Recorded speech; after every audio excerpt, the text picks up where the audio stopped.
جیسے کہ ہم قربانی کے ایام سے گزر رہے ہیں، قربانی کو لے کر بہت زیادہ سوالات ہمارے پاس آ رہے ہیں۔ پہلا سوال ہے قربانی سے متعلق کہ قربانی کے جانور میں عیب کو لے کر ہمارے بہت سارے ساتھی بے شمار سوالات کرتے ہیں کہ کسی کا یعنی سینگ ٹوٹ چکا ہے، کسی کے کچھ پیٹ میں یا کسی دم کے اندر سوراخ پڑ گئی ہے، یا گلے کے پاس کچھ زخم ہو چکا ہے۔ یہ سارے لوگوں کو اشکال ہوتا ہے، تو ایک ہمیں جواب چاہیے تھا کہ وہ کون سے عیب ہے جن کی وجہ سے اس جانور کی قربانی ممکن نہیں ہوگی۔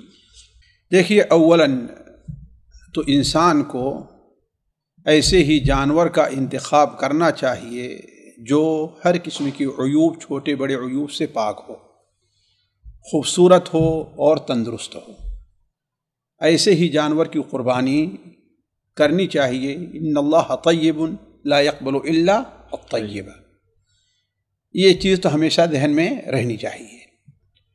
دوسری بات یہ ہے کہ انسان کچھ عیوب اللہ تبارک و تعالی، اللہ کے رسول صلی اللہ علیہ وسلم نے ایسے متعین فرما دیے ہیں کہ ان کی موجودگی میں اس جانور کی قربانی نہیں ہو سکتی۔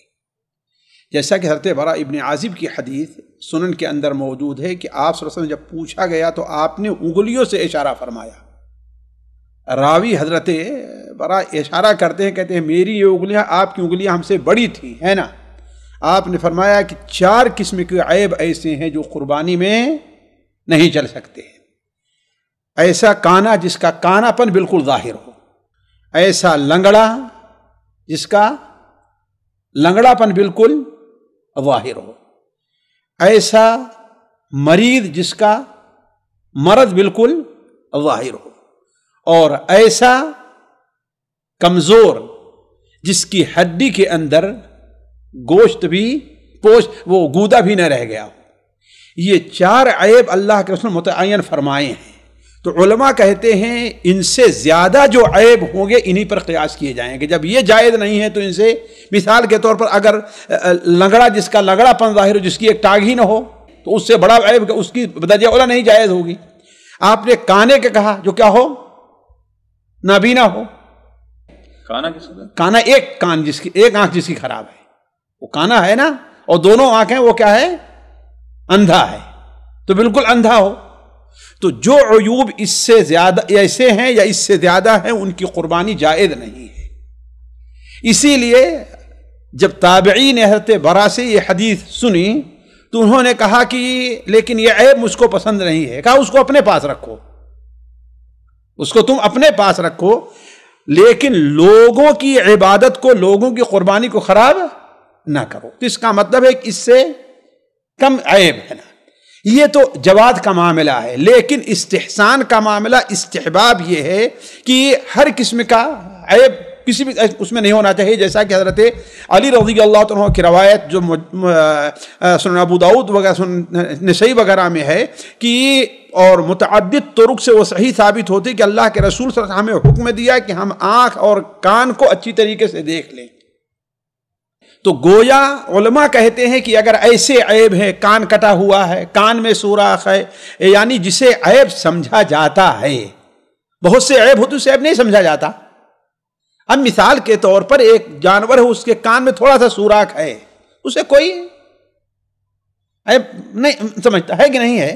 تو کہنے کا مطلب یہ ہے کہ باقی جو اس قسم کے عیوب ہیں، کان میں ہے، اس کے سینگ کے اندر عیب ہو گیا ہے، سینگ ٹوٹی ہوئی ہے خاص طور پر، اب اس میں فقہا نے کہا کہ آدھے سے زیادہ ٹوٹی ہو یا کھول نکل گئی ہو تو جائز ہے، اور اگر وہ جڑ باقی ہے نہیں ہے تو بھی ناجائز، جڑ نہیں ہے تو ناجائز ہے۔ یعنی یہ سب قیود جو لگائی گئی ہیں اس پر شریعت پہ کوئی دلیل موجود نہیں ہے۔ تو انسان کو چاہیے تو یہ کہ وہ بہترین جانور کا انتخاب کرے، لیکن جہاں تک ناجائز ہونے کا ہوگا، یہ 4 عیوب پائے جائیں گے تو ناجائز ہے، اور اگر 4 عیوب نہیں پائے گئے تو جائز ہوگا۔ البتہ آپ یہ کہیے کہ اگر کسی کی سینگ ٹوٹی ہوئی ہے تو ناپسندیدہ ہے کہ نہیں ہے، کسی کا کان کٹا ہے وہ ناپسندیدہ ہے، لیکن اسے آپ کیا کہتے ہیں، حرام نہیں کہہ سکتے۔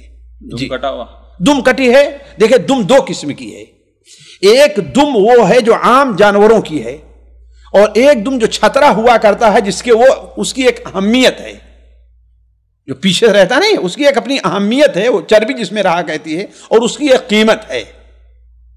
اس کی ایک قیمت ہے. اگر وہ نہیں ہے تو اس کا مطلب کہ وہ ناقص ہے, وہ ناقص ہے. لیکن جس کی دمیں عام طور پر ہیں کہ ان کے کٹنے نہ کٹنے سے اس کے جو اصل ہے اس میں کوئی فرق نہیں پڑتا ہے, تو اس کی جائز ہوگی. جی یہاں پر یہ اشکال پیدا ہوتا ہے کہ اکثر دیکھا جاتا ہے کہ یہ عیب جو بعض ہیں اس میں سے, یہ قربانی کا جانور خریدنے کے بعد یہ عیب اگر آ جائیں تو کیا حکم ہے؟ ہاں جی ہاں, یہاں پر متعین کیا جائے گا کہ یہ سارا حکم کس پر ہے, قربانی خریدنے سے پہلے ہے. لیکن قربانی کا جانور خرید لینے کے بعد اگر یہ چھوٹے قسم کے معمولی عیب ہیں پیدا ہو جاتے ہیں تو ان کا کوئی اعتبار نہیں ہے. اس لیے متعین کرنے کے بعد یہ پیدا ہو گئے ہیں. بلکہ میں تو کہتا ہوں اگر متعین کر دینے کے بعد لنگڑا ہو جائے تو پھر بھی انشاءاللہ اس کی قربانی کی جائے. اور سلف سے ثابت ہے, ایسا سلف سے ثابت ہے کہ لے کر کے آ رہے تھے اور کیا ہوا کہ اس گرا اور اس کی ایک ٹانگ ٹوٹ گئی. خرید کر کے لے آ رہے تھے, ٹھیک ہے اس کی قربانی کرو, اس لیے کہ جب آپ نے لیا تھا اور متعین کیا تھا تو صحیح سالم تھا, اس میں کوئی عیب نہیں تھا. جی اگرچہ کانا بھی ہو جائے, کانا بھی کوئی حرج نہیں انشاءاللہ. یہ الگ ہے کہ دیکھیے میں نے پہلے ہی کہہ دیا, ایک طریقہ کیا ہے جواز کا ہے اور ایک طریقہ کیا ہے احتیاط کا ہے, اور اس سے استعمال. اگر انسان کے پاس استطاعت ہے, اللہ نے استطاعت دیا ہے, جیسے ماشاءاللہ بہت سے لوگ ہوتے ہیں, تو ٹھیک ہے اس کو بدل کر کے گوشت میں استعمال کر لے, دوسری اس کے بدل خرید کر قربان کر لے, ایسا ہو سکتا ہے نا. لیکن عام طور پر جس میں استطاعت نہیں ہے آپ کیوں اس کو جو ہے اس کے اوپر فتویٰ لگائیں گے کہ اب اس کی جائز ہی نہیں ہے. جی سامعین کرام, ہمارے علمی اور عوامی دروس اور سوال و جواب کی مجلسوں سے آپ خود بھی مستفید ہوں اور اپنے دوست و احباب کے ساتھ بھی شیئر کریں. عین ممکن ہے کہ آپ کے شیئر سے کسی کی اصلاح اور آپ کے لیے صدقہ جاریہ بن جائے. واٹس ایپ پر اسلامک میسج حاصل کرنے کے لیے نمبر نوٹ فرمائیں. یعقوب عزیز 0096650895977. واٹس ایپ سوال جو آپ گروپ میں ایڈ ہونے کے لیے نمبر نوٹ فرمائیں. عبدالسلام عمری 00966502627 نمبر بھیجتے ہوئے نام اور پتہ ضرور لکھیں.